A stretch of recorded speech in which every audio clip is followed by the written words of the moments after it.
Tonight, shock and grief in New Orleans as new details emerge about a deadly terrorist attack in the heart of the city. Gotta have the music. Gotta have the people back out. That's all we got. What we're learning about the victims and the attacker. He was 100% inspired by ISIS. And dramatic new video showing the moments leading up to an explosion outside a Trump hotel in Las Vegas. Looking into exactly what the motivation is remains our #1 priority. What we know about the incident and the man police say was behind it. And with an election looming, Canadians are looking for answers. My question to the At Issue panel is this. A special extended edition of At Issue takes your questions. From CBC News, this is The National with Hanomansing. Authorities in New Orleans are trying to calm fears tonight and restore confidence a day after a U.S. Army veteran deliberately drove into a New Year's crowd, killing 14 people. Police now say they believe he acted alone in what was an ISIS-inspired attack. The investigation is moving quickly. The crime scene, the famous Bourbon Street, now back open. And after being postponed in the wake of the attack, the college football Sugar Bowl kicked off under tight security. The message, fear will not win. We're also learning more about many of the victims tonight, loved ones and strangers alike in mourning, even as the city works to move past the horror. Katie Nicholson is on Bourbon Street, reopened, as we said. And Katie, describe what it's like there. Well, there were worries that people wouldn't feel safe, but everywhere we look, big crowds, especially after the Sugar Bowl let out, that big college football game that had to be pushed another day. The joyous scenes here on this street tonight, a stark contrast to what it looked like yesterday. The bars of Bourbon Street swinging doors open for business once again. Just a day after a white truck plowed through a New Year's crowd. Still very fresh in Chuck Weber's mind. There was bodies just laying on the street. He had just been walking in the same area. I'd probably be a victim. If I'd have been 15 minutes, I probably would have been run over. As the Big Easy grasps at normalcy, police reversed course on a hypothesis the terror suspect had accomplices. We do not assess at this point that anyone else involved in this attack is involved in this attack except for Shamsud-Din Jabbar. This after investigators say they interviewed more than 100 people and collected 3 phones and 2 laptops connected to Jabbar. While questions linger about how the former U.S. Army vet became a radicalized ISIS terrorist, the friends and family of his 14 victims grapple with grief. In a Lafayette church, a gathering to remember Tyler Besh, a former college football player. There was Nakira Cheyenne Dideau, who at 18 was hoping to study nursing. And Reggie Hunter, father of 2, whose last message on the family group chat was Happy New Year. The attack delayed the New Year's Day Sugar Bowl, a massive college football matchup. Tens of thousands of fans still turned out a day later, resolute terror would not win, and held a moment of silence for those who didn't make it. Near the corner of Canal and Bourbon, where the attack began, as the truck swung violently onto a sidewalk, a line of yellow roses for the dead, and a few strings of Mardi Gras beads. Residents still shell-shocked. Until you have something like this happen to your town, a city that you love, it's different here. It's hard to understand. Opening Bourbon Street the day after the attack, he says, essential for New Orleans and its spirit. We got to get back out. We got to have the music. Got to have the people back out. That's all we got. And so, Katie, as you laid out, police do have some answers in this case, but still a lot of questions tonight. Yeah, and once again tonight, the FBI put out another appeal to anyone who may have encountered the suspect over the last 72 hours to come forward. They even released new surveillance photos. And they're also digging in through his social media footprint, especially the 5 posts he put on social media in the hours leading up to the attack. In one, he made a pledge of allegiance to ISIS. and in another, he left his last will and testament.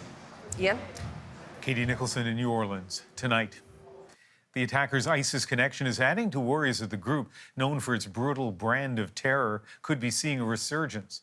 Thomas Dagla walks us through how it's been changing and how the attack could be used to try to inspire more violence. A decade after ISIS was riding high, drawing fighters from around the world, Shamsud-Din Jabbar's rampage in New Orleans is raising fears about the group as a resurgent threat. He was 100% inspired by ISIS. Instead of the gruesome beheadings the self-styled Islamic State became known for, supporters now encourage violence on social media and encrypted platforms.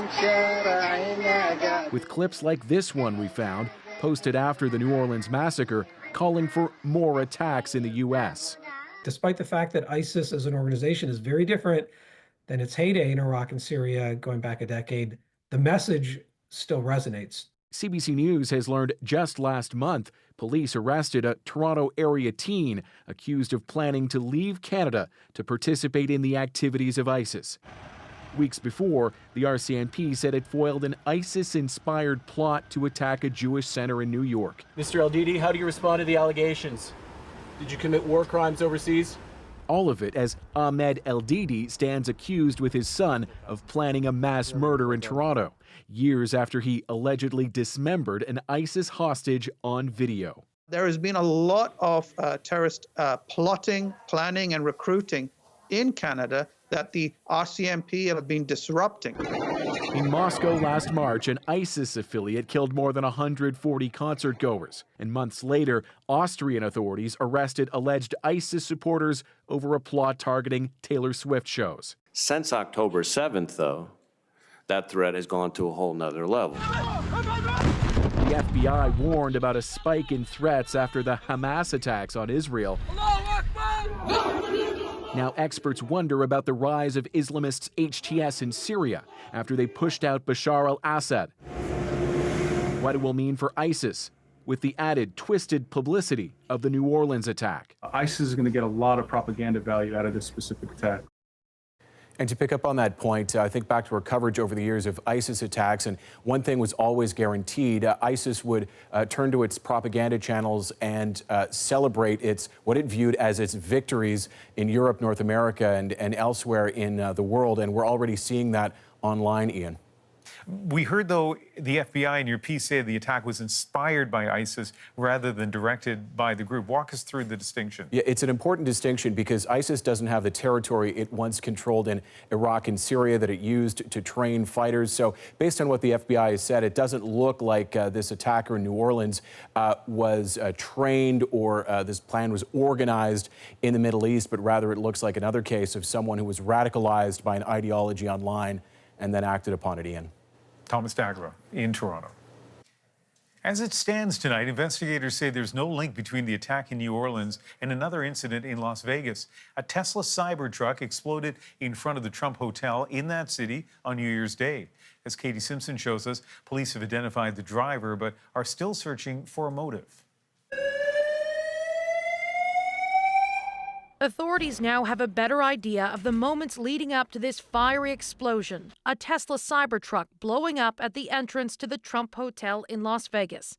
The driver inside preliminarily identified as a 37-year-old active duty member of the military, Matthew Livelsberger, a Green Beret Special Operations Sergeant previously awarded 2 Bronze Stars. Police say Livelsberger shot himself in the head moments before the explosion, but they still don't know why any of this happened. Looking into exactly what the motivation is remains our #1 priority. It's not lost on us that it's in front of, of the Trump building, that it's a Tesla vehicle, but we don't have information at this point that definitively tells us or suggests it was because of this particular ideology or any of the reasoning behind it. The vehicle was first spotted in Las Vegas just after 7:30 a.m. New Year's Day.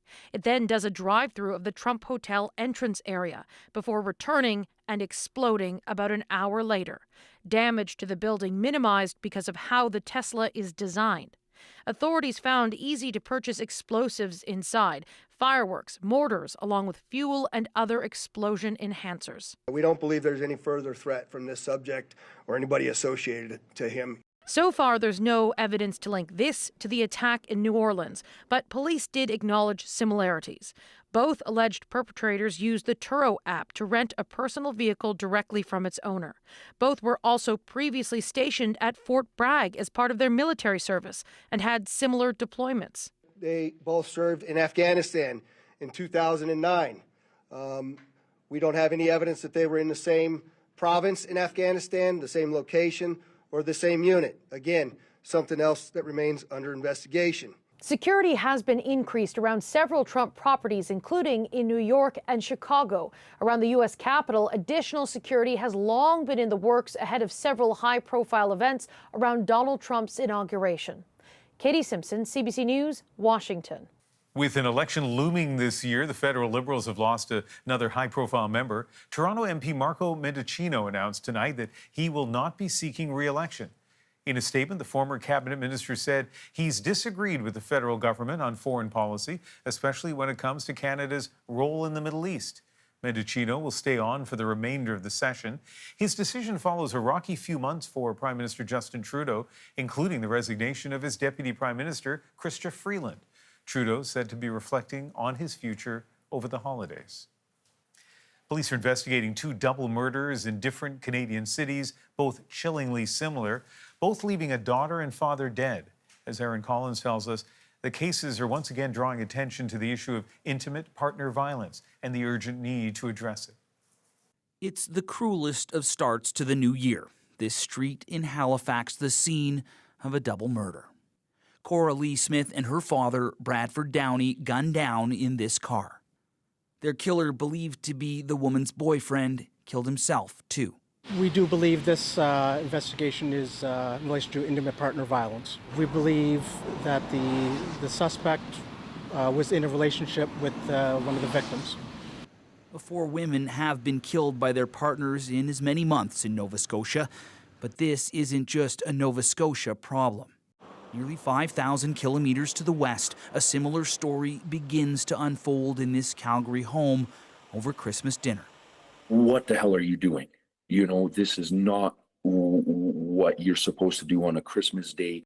After that argument over dinner, Peter Wardzella says his sister Anya's husband left. She told me specifically, you know, that this is it, it's over, she's done with him, she cannot handle this relationship anymore. But days later, Anya Kaminsky and her father would both be dead. Police believe her husband, Benedict, killed them before taking his own life. We know what puts women at highest risk for homicide is when they tell their partner they're going to leave.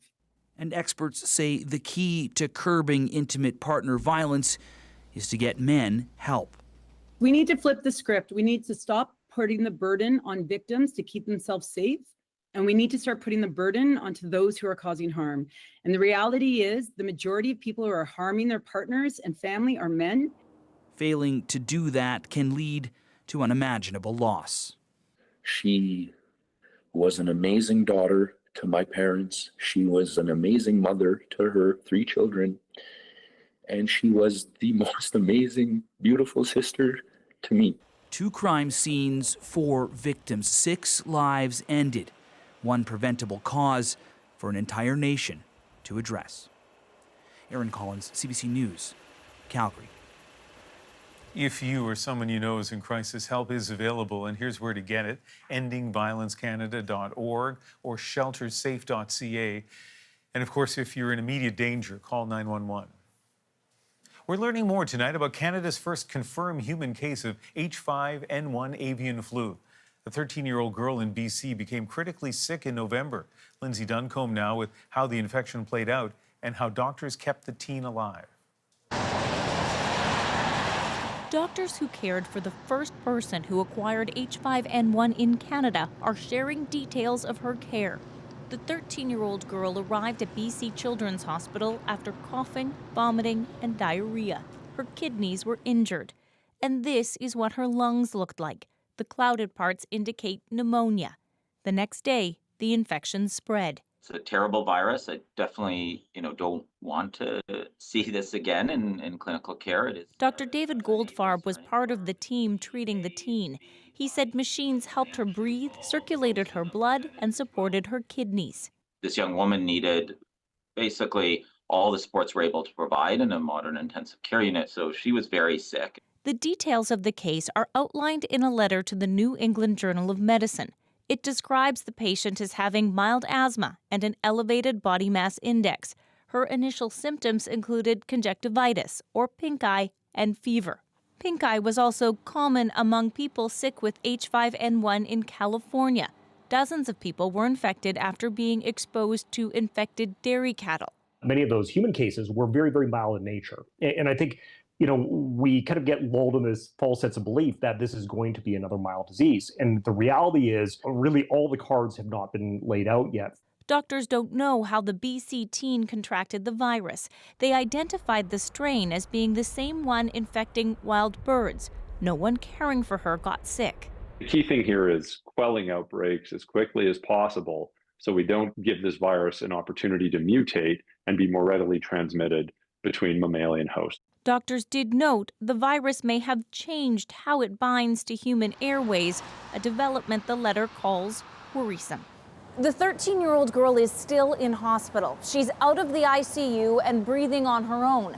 The virus is gone, but full recovery will take time. Lindsay Duncombe, CBC News, Vancouver. Last month's death of a trailblazing Canadian-born model and activist is shining a spotlight on the dangers of carbon monoxide. Each year, hundreds of Canadians are affected by CO poisoning, and the results can be deadly. Madeline Cummings now with steps you can take to protect yourself and your family.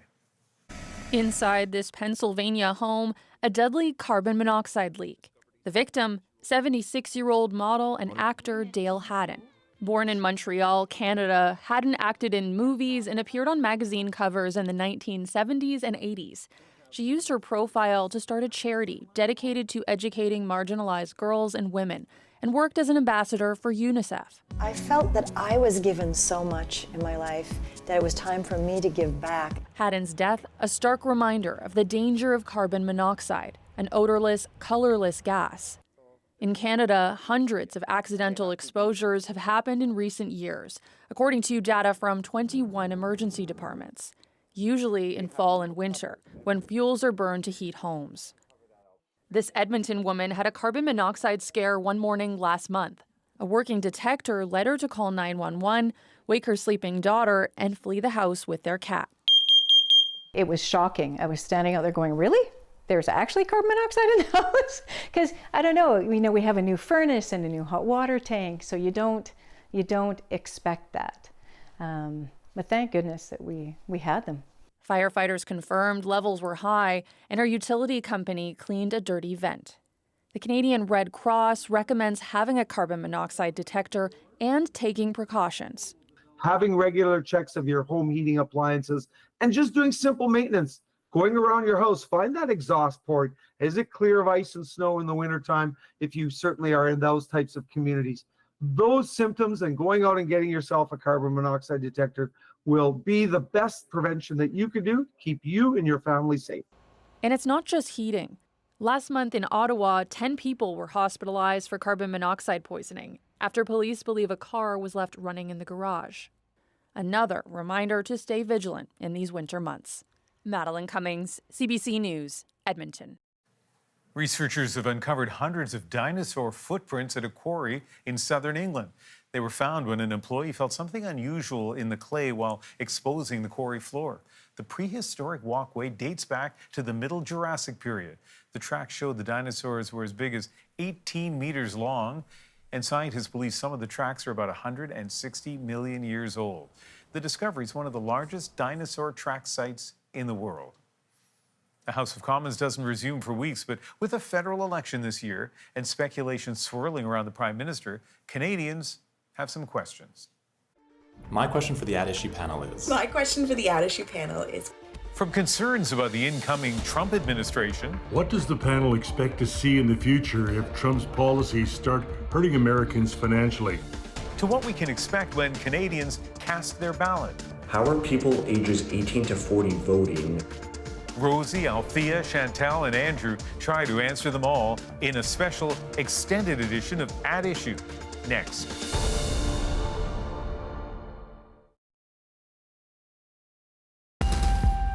At Issue tonight, your political questions. My question for the At Issue panel is... My question to the At Issue panel is... My question for the At Issue panel is... Here's my question for the At Issue panel. My question for the At Issue panel is... My question for the At Issue panel is...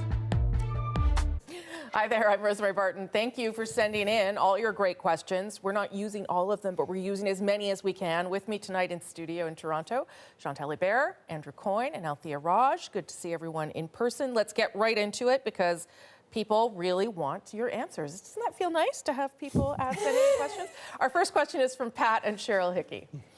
What has our present government accomplished for over 65 but under 75-year-old retirees? Folks who've invested in a modest defined benefit pension plan that now renders them ineligible to access government-sponsored supports like dental care and pharmacare. Even while these retirees deplete their savings at a disheartening rate. Thank you, At Issue. That's kind of adorable. I will say I got a lot of emails from seniors when the government announced its affordability measures, particularly that rebate check that wasn't going to go to seniors. A lot of seniors were asking me, why aren't we getting anything? What would you say to our friends, Pat and Cheryl? Well, I'm glad they thanked us ahead of time because they may not thank me for the answer. But boy, what a specific question. Well, I mean, specifically, they've pushed back the retirement age for OAS, which they shouldn't have done. They made a much more generous but more expensive CPP, which they shouldn't have done. It could have been done in much more narrowly targeted ways. But the reason I say it shouldn't be done is seniors are better off than your average Canadian. They have the lowest rate of poverty of any demographic group. We've done everything to set things up for seniors. I'm not taking away from the specific complaints they may have in that specific situation, but and if anybody's got the problem in the long run for seniors, it's not younger seniors, it's older. The issue we're going to be increasingly facing is people outliving their savings because people are living so much longer than they used to in the past. So I wish I could be more helpful to them, but 65 to 75-year-old people are not the first in line in terms of problems in this country. Well, Cheryl and Pat don't like you anymore. Let's go to David Manjour with a question about a different age group. My question for the At Issue panel is, how are people ages 18 to 40 voting, and how are political parties responding to this group? Thank you. Okay, this is a good question because obviously the Liberals tried this year to pivot back to young people. Last year, they tried to pivot back to young people. I don't know that that has worked.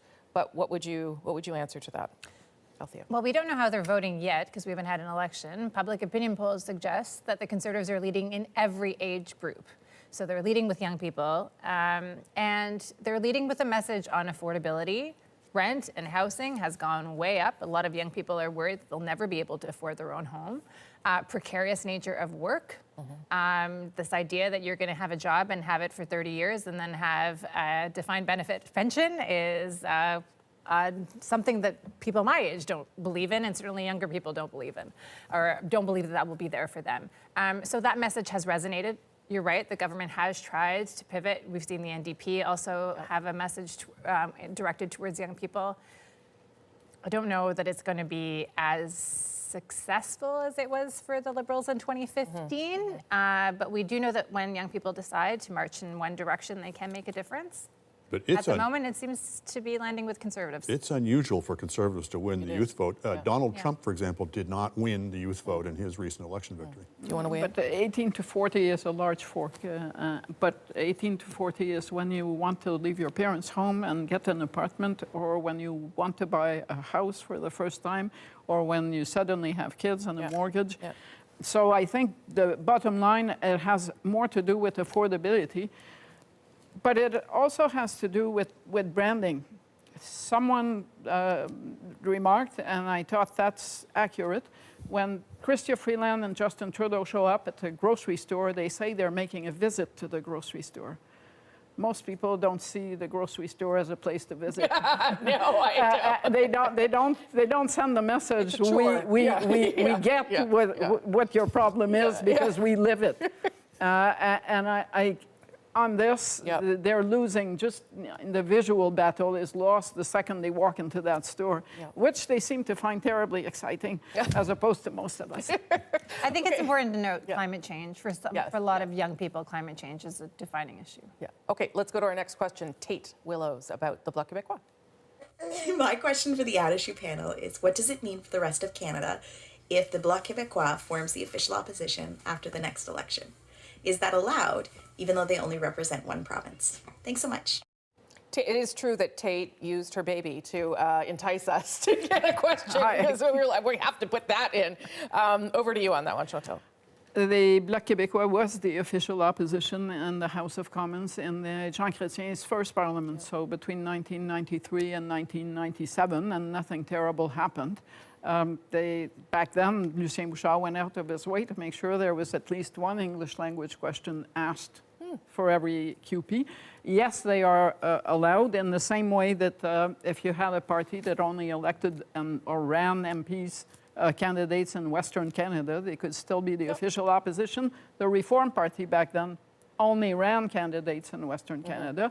They were almost the official opposition by 1 or 2 seats, and they would have been, and that would have been that. So I don't think that it's as big a deal as the optics would suggest. Is it likely, though? Because we're adding even more seats on the next electoral map, and those seats tend to benefit Conservatives, from what I understand. It will certainly be possible, and that is a tribute to the craziness of our electoral system, that they will get, on the best of hopes, 8% of the vote nationwide, but because it's all clustered and concentrated in one geographic area, they may well win more seats than Liberals who might get 20, 22, 24% of the vote.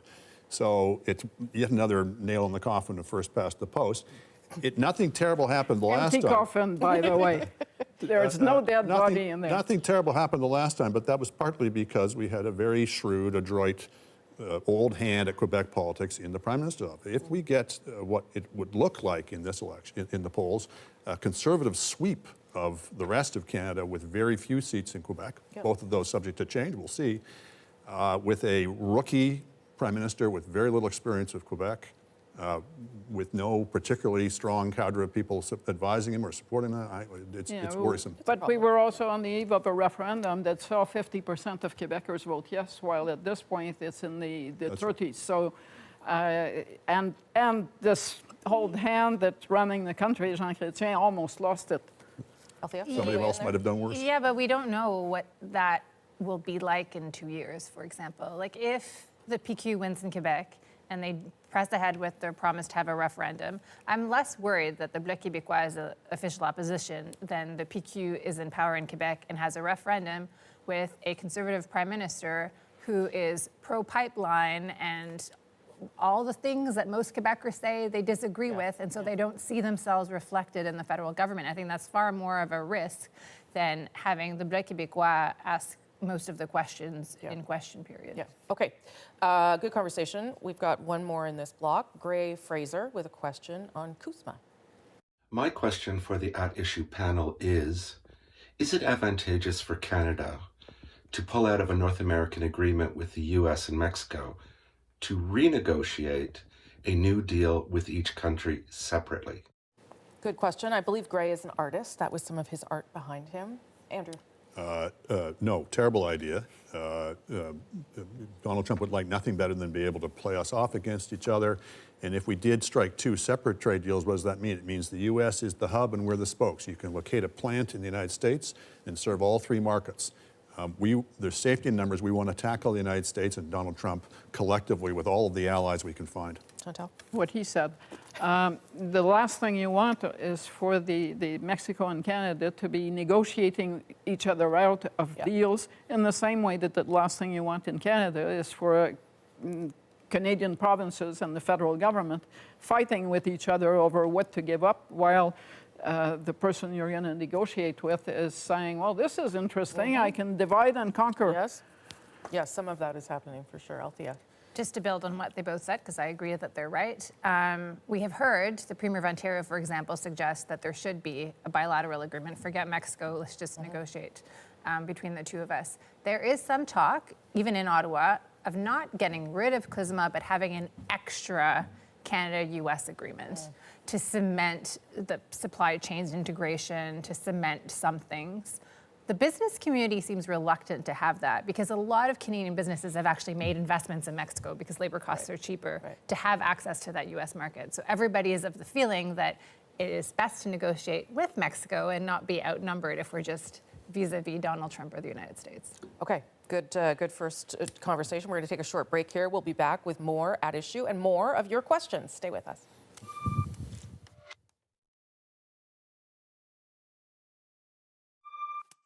Welcome back to At Issue, and tonight we're taking your political questions about, well, basically anything.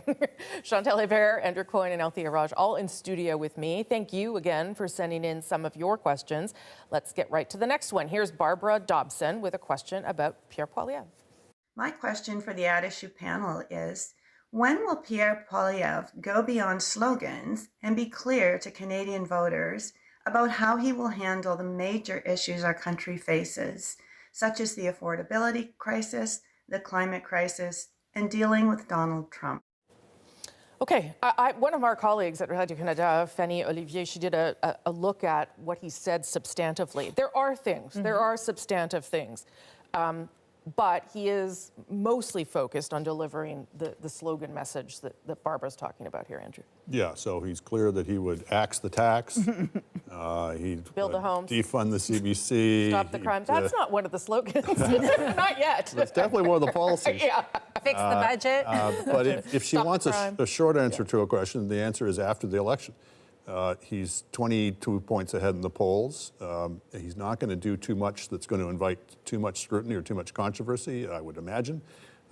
He would like to build a mandate, quote unquote, so there'll be something. Yeah.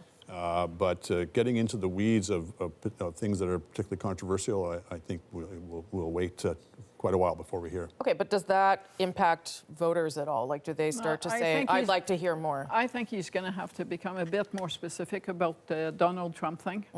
You can't just whistle past that issue. On climate, I do think that they will be bringing forward something a bit more structured than axe the tax, etc. But I also think that they feel that affordability is kind of blunted the edge of the climate issue as a shield issue for them.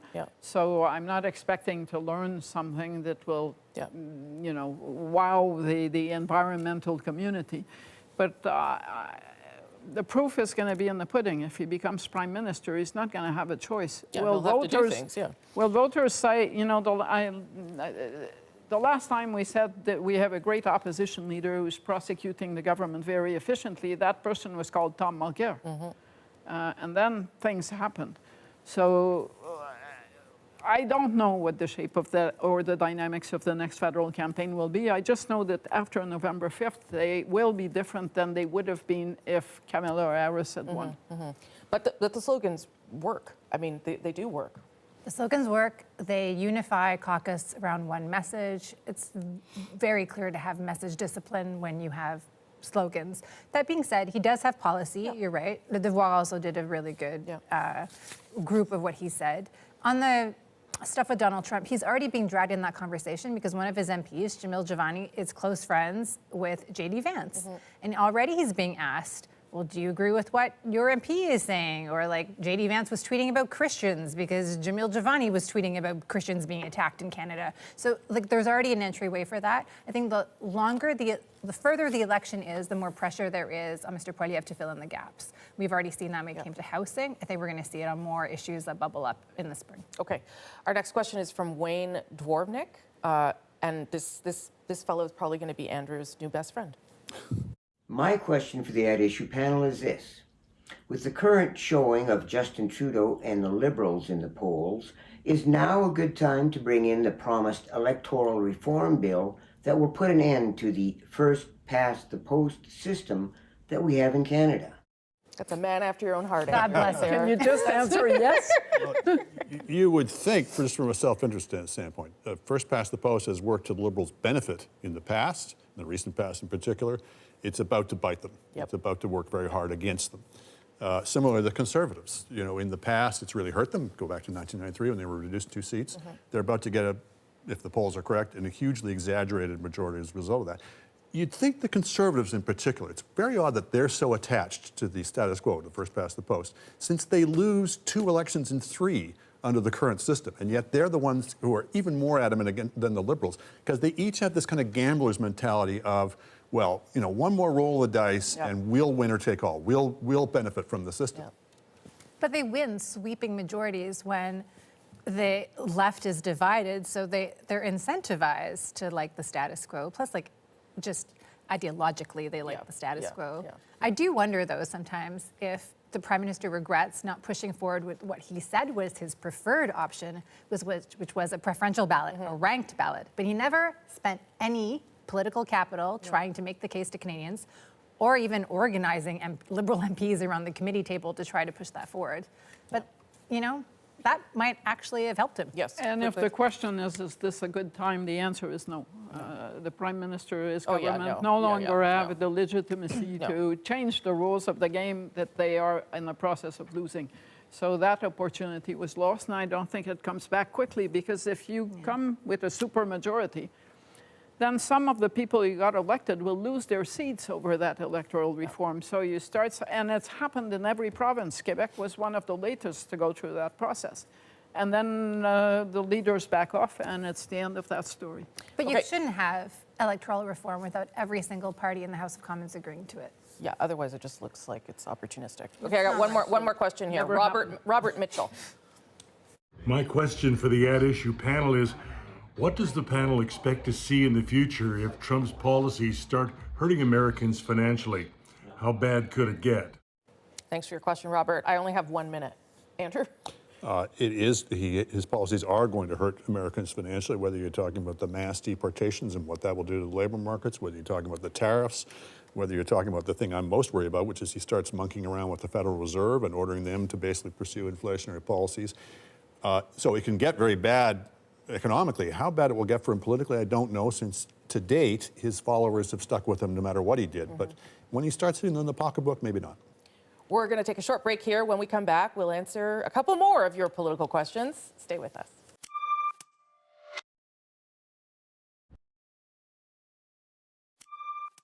Welcome back to one more round of At Issue. Chantal, Andrew, and Althea have been answering your questions. We've got a couple more to go if we can fit them in. Let's start with Tom Lee with a question. Here's my question for the At Issue panel.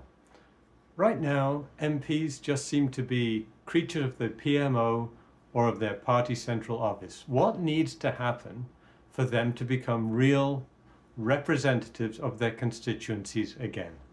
Thanks very much, and keep up the excellent work. That's very nice, Tom. Thank you. Tom, also a new bestie for Andrew, apparently. But I'm going to start with Althea. I'm going to make Andrew wait. I'm not sure that they're not representatives of their constituencies. The problem is with the way modern politics works, most people are voting for the party leader. They're not actually voting for the constituency MP. Most people don't even know who their constituency MP is. So it means that that person has less legitimacy when they're trying to, whether it's in caucus or outside of caucus, voice an opinion that is different than what the party leadership is telling them. So I do think part of it is the role of the MP themselves. Like, they are choosing to be whipped. They can choose to abide by the centre's wishes less often, but it's also on the electorate as well. If you care about who is representing you and you legitimately want an independent voice, then pick someone who will deliver that. Yeah. The problem is when you choose someone who has an independent voice, then that person knows that their ambitions are going to be cut short. They're not going to cabinet. They're not going to get plum jobs. It doesn't really happen. Well, up to a point, though. I mean, I know MPs in every party that work really hard to represent their constituents. Yeah, sure. So the notion that they're just like green plants sitting there saying, But I think what he's referring to rightly is the inane lines that they all feel that they should repeat, which means that they always look smarter once they're not in politics anymore than when they were. But up to a point, it's also on them to take some of that independence. But the media has a role to play on that. Whenever someone offers a perspective that is a bit different from the party line, the media pounces on this person as if that person was a traitor to some cause. And who wants that? Because it's a sign of division and fractures, and there's drama inside caucus. And the argument gets totally lost because you become a maverick and not someone who is just contributing to the political conversation as MPs should. Okay, you've waited long enough. I'm a little less sanguine than my colleagues about it. We have the most ferocious system of party discipline in the democratic world statistically. The biggest maverick in the Canadian Parliament votes with his party 99% of the time. The message discipline and the requirement to say what the lines have been written out for you is even more ferocious and even more anomalous with other democracies. So we do have a legitimate problem. We have a kind of a self-reinforcing loop that Althea described there, which is because we've allowed the leader to become the be-all and end-all, then nobody votes for anything else but the leader in the election. Then because the leader won the mandate for them, then therefore MPs are all expected to fall into line. We got to break out of that. I wrote down a list of about 10 things. I'll just say 3. 2 of them are from the first edition of the Reform Act. One is allow MPs to elect the leader rather than having the leader elected by the party at large, and therefore he can thumb his nose at the caucus for the rest of his term. And conversely, take away the right of the leader to veto the nominations of candidates, which is absolutely a killer thing. The third thing is shrink the size of the cabinet. We have the largest cabinet in the democratic world, and therefore it means if you keep your nose clean, you've got a very good shot of getting into cabinet. And therefore you keep your nose clean. If you look at the British Parliament, where you got 400 members of the governing caucus and only 20 of them get into cabinet, there's a lot more opportunity for, or requirement basically for MPs to find some other way to make themselves useful by chairing committees, by making themselves knowledgeable about an issue, et cetera, because they're never going to get in cabinet. I have a question to myself. The Conservatives are the only party that have endorsed the Reform Act and given their MPs the right to fire the leader. I wonder if they win the election, whether that caucus will vote to keep that power or not. It's going to be very interesting to see. Well, because it's not like they're out there talking freely and doing whatever they want right now. And part of that is they have the right now to remove the leader, but if you do, what happens? You don't get a new leader. You go through 9 months of agony electing a new one. So it's kind of like a nuclear power that's too awful to be used. Last word to you, Althea. Well, the party's national council, depending on whichever outfit it is, can decide to change the rules of the leadership race, right? So that's not necessarily true. I actually think that the Conservatives will sign on to the Reform Act again, but I will say that on Andrew's point, if the Conservative caucus had chosen the leader, I'm not sure they would have chosen Pierre Poilievre. Also, I think they did actually. I think he had a majority of the caucus. He did have a majority of the caucus. In the race. But if you had asked, like after they got rid of Aaron O'Toole, who in the caucus they would have selected, I'm not sure that caucus would have picked Last word. And before they endorse this rule, I'm sure Mr. Poilievre's people will be thinking that it would have been used against Jean Chrétien and it would have been used against Justin Trudeau, both of them sitting prime ministers. And that is at issue. Thank you all. And with that, I'll throw things back to Vancouver. That was fantastic, Rosie. Coming up, our countdown of last year's top moments continues, and number 2 on our list is a little scaly. Once we got those first genetic trees, our jaws just dropped, a giant snake. A brand new species of anaconda slithers into your living room. Next.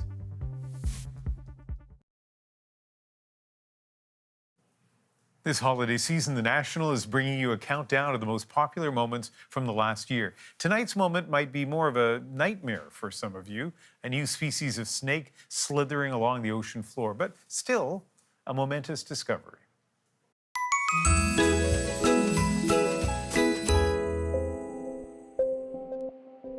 It's a classic case of serendipity for science, where you go out to do one thing and you stumble on something else. Once we got those first genetic trees, our jaws just dropped, a giant snake that, as it turns out, is a staggering 5.5% genetically different from the anacondas we knew of before. To put this in perspective, we're only 2% different from chimps. The original purpose of our quest was to look at how oil spills are affecting the wildlife in the Amazon. What we were doing is using the anacondas as an indicator species. We sequenced the green anaconda from across its range, and we showed that they diverged almost 10 million years ago from the standard green anaconda.